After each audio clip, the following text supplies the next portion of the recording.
अस्सलाम वालेकुम दोस्तों, मैं डॉक्टर सफदर इकबाल आज एक नए टॉपिक के साथ आपकी खिदमत में हाज़िर हूँ। आज हम बात करेंगे एसिडिटी पर, हार्टबर्न पर और इरेक्टेशन पे कि जो आपको पेशेंट्स को खट्टी डकारें आती हैं और पेशेंट्स को हार्टबर्न की शिकायत होती है और एसिडिटी की शिकायत होती है खाना खाने के बाद या रात को या कोई भी चीज़ खाए और से ये प्रॉब्लम शुरू हो जाती है। ये बहुत ज़्यादा आम है। इस पर हम आज बात करेंगे।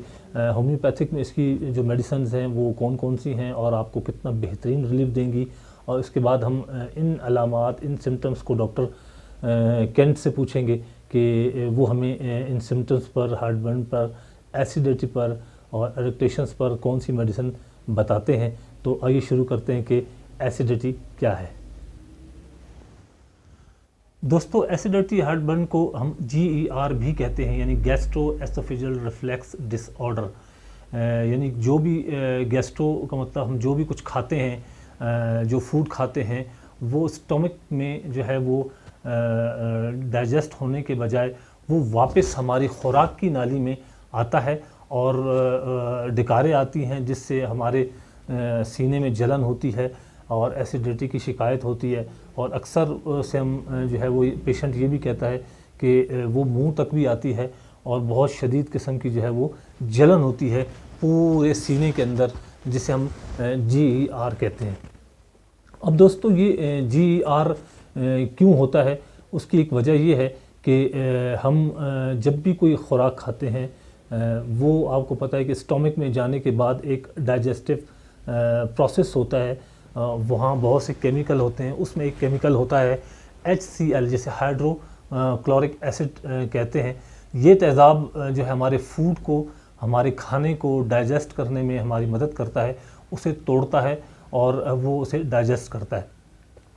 अब अगर ये तेज़ाब जो है हमारी खुराक के साथ हमारी जो है वो खुराक की नाली में, जिसे हम इस एसोफेगस कहते हैं, वहाँ आ जाए तो डेफिनेटली होता क्या है कि जो खुराक की नाली है उसकी जो अंदरूनी हिस्सा है, उसकी जो अंदरूनी मेम्ब्रेन है, झिल्ली है, वो इस पोजीशन में नहीं होती कि वो उस तेज़ाब को जो है वो बर्दाश्त कर सके, जिसकी वजह से वो होता क्या है कि उसमें जो खुराक की नाली है उसमें जलन होती है, स्वेलिंग होती है, इन्फ्लेमेशन होती है और एसिडिटी की शिकायत होती है।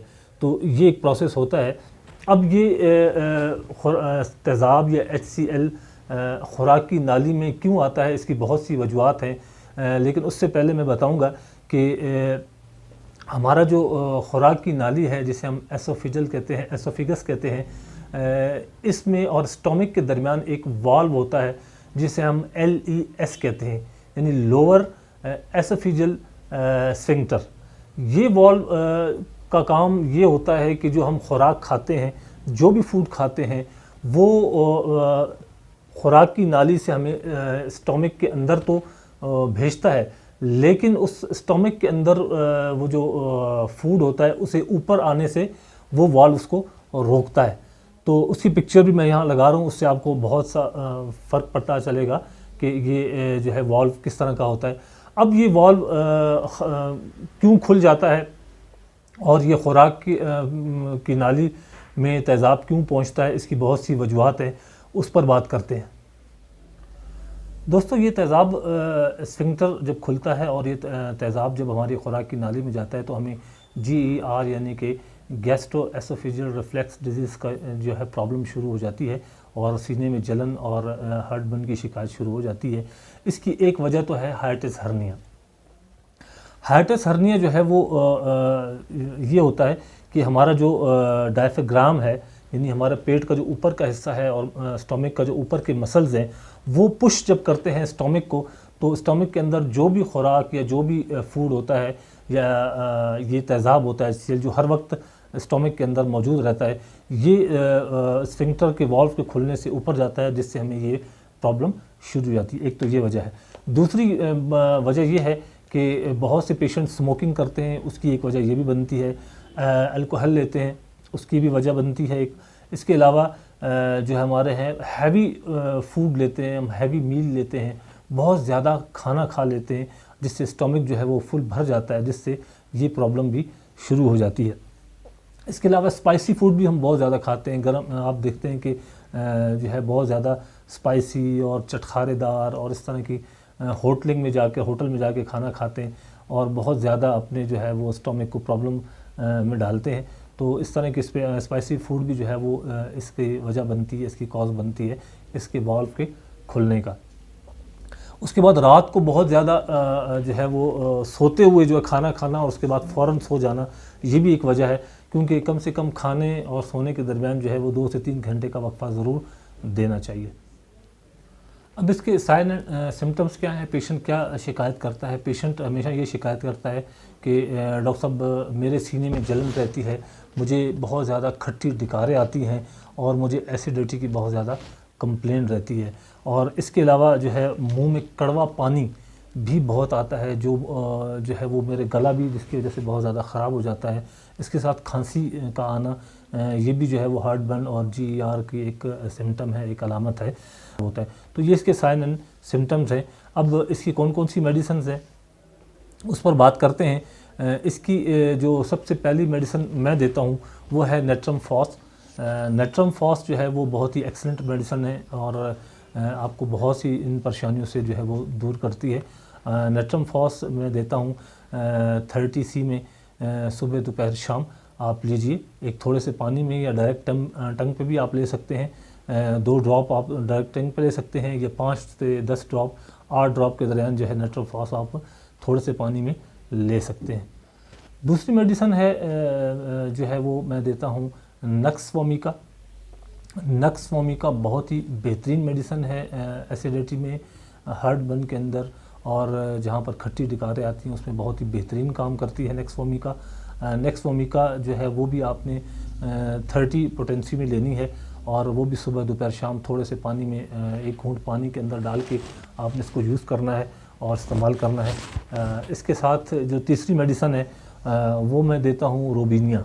रोबिनिया भी बहुत ही क्लास की मेडिसिन है, जो आपको जो है वो बहुत राहत देती है आपकी एसिडिटी में, हार्ट बर्न के अंदर। और स्पेशली जब पेशेंट ये कहे कि जब मैं रात को सोने के लिए जाता हूँ और बेड पर लेटता हूँ, तो सोने के दरमियान और लेटने में जो है मुझे बहुत ज़्यादा जो है वो डकारें आती हैं और खट्टी डकारें आती हैं, और ऐसे लगता है जैसे मुंह में खट्टा पानी आ गया है। तो ये अलामत रोबिनिया की बहुत ही बेहतरीन अलामत है और इसमें बहुत ही अच्छा काम करती है। आइए अब हम देखते हैं कि डॉक्टर केंट हमें इन सिम्टम्स पे जो है वो कौन सी मेडिसिन बताते हैं। तो आप देखें कि थ्रॉट एसोफेगस कंप्लेंट्स के अंदर स्टमक एसिडिटी में, एपेटाइट रेविनियस बहुत ज़्यादा खाना खाने में, जिसे हम कहते हैं कि बहुत ज़्यादा खाना खाया जा सके खाता है, स्टमक डिसऑर्डर्स पे है, और फैट फूड बहुत स्पेशली मुरगन ग़िज़ाएँ खाने के बाद जो है ये प्रॉब्लम शुरू हो जाती है।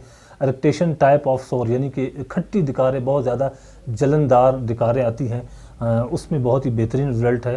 आप उसके बाद देखिए पेन क्रैम्पिंग, यानी पेन भी रहती है, स्टमक क्रैम्पिंग पेन होती है।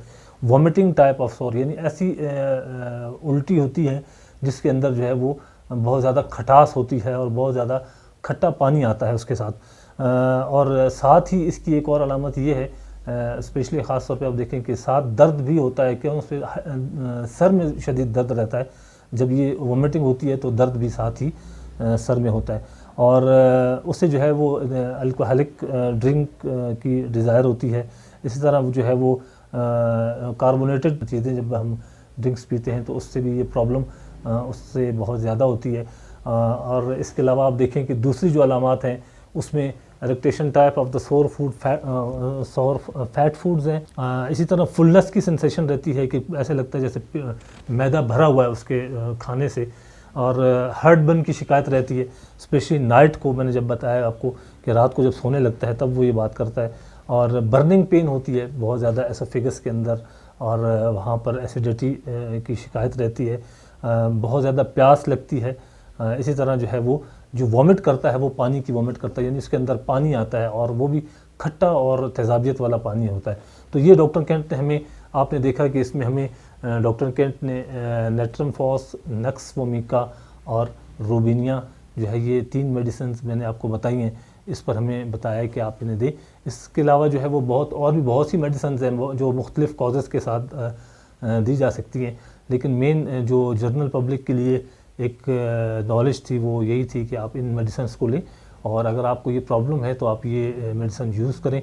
और अपने किसी भी करीबी होम्योपैथ के पास जाएं, किसी भी स्टोर पे जाएं और वहाँ से इन मेडिसिन की आप जो है वो डिमांड करके ले सकते हैं और उसे यूज़ कर सकते हैं। और अपने लाइफ स्टाइल को जो है लाजमी चेंज करें, वर्जिश करें, एक्सरसाइज करें, रात को जल्दी सोएं, खाना खाने के बाद फ़ौरन ना सोएं, अपने जो है मोटापे और ओबेसिटी को जो है वो कंट्रोल करें, वेट लॉस करें, स्मोकिंग से परहेज़ करें, इसके अलावा जो है अल्कोहल से परहेज़ करें। नेक्स्ट वीडियो में आपके सामने एक और टॉपिक लेकर आएंगे और उस पर बात करेंगे। तब तक के लिए मुझे इजाज़त दीजिए और मेरे चैनल को ज़रूर सब्सक्राइब करें, लाइक करें, ताकि आपको नई से नई वीडियो आती रहे। अस्सलाम वालेकुम।